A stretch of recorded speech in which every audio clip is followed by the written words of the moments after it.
Dirty Harry is Clint Eastwood's 1971 film. It is directed by Don Siegel, which is kind of a surprise because usually when you think of Clint Eastwood, you usually think of him being both in front and behind the camera.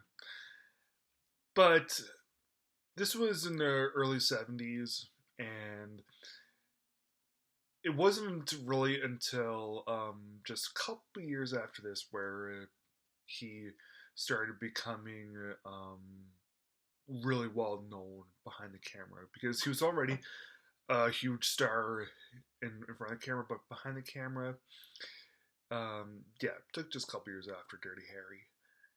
Yeah, usually when people think of Clint Eastwood, they think of either a spaghetti western cowboy, like in Fistful of Dollars, where he wears the like almost like the shawl and he takes off the plate covering himself, and that's how he's able to survive the gunshots.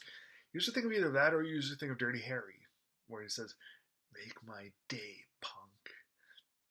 Do you feel lucky?" Yeah, it's those are some pretty well known Clint Eastwood things. I I do think that Dirty Harry is one of Eastwood's more overrated films, if I'm being totally honest. This movie it isn't bad. It's just it's just one that I don't think is quite. I don't think that that's an amazing film. When it really it had all the ingredients to be one. It's where Clint Eastwood plays the San Francisco cop named Harry Callahan, and there's this Scorpio killer who is who's a sniper, and he's demanding like millions and millions of dollars as ransom.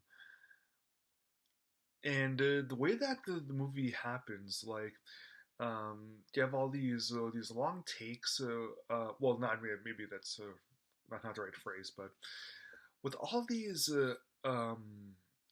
ingredients for making something really good, like you have all these long stretches of the film with um, like no dialogue because they just want to let the actions speak for themselves, and you know that that's often a really good tactic. But in Dirty Harry, it's just like kind of average. It doesn't really hit the mark a whole lot. The dude that plays Harry's partner, Rennie Santoni, who's probably best known for playing a restaurant owner in Seinfeld, he was good. I thought he was probably one of the best, like the non Clint Eastwoods. But the guy who actually plays the Scorpio killer is he's not that good.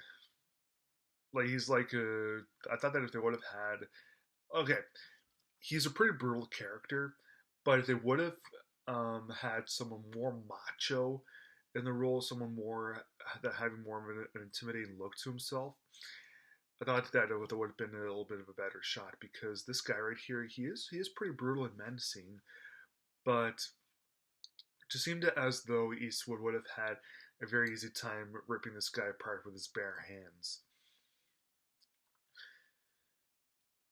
So yeah, the movie has does have a little bit of a straightforward storyline to it, which is good.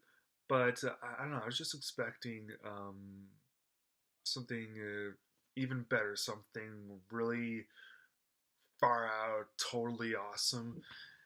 And frankly, all I got in this was a good film that I probably that I'll see it again because I enjoyed it to that point.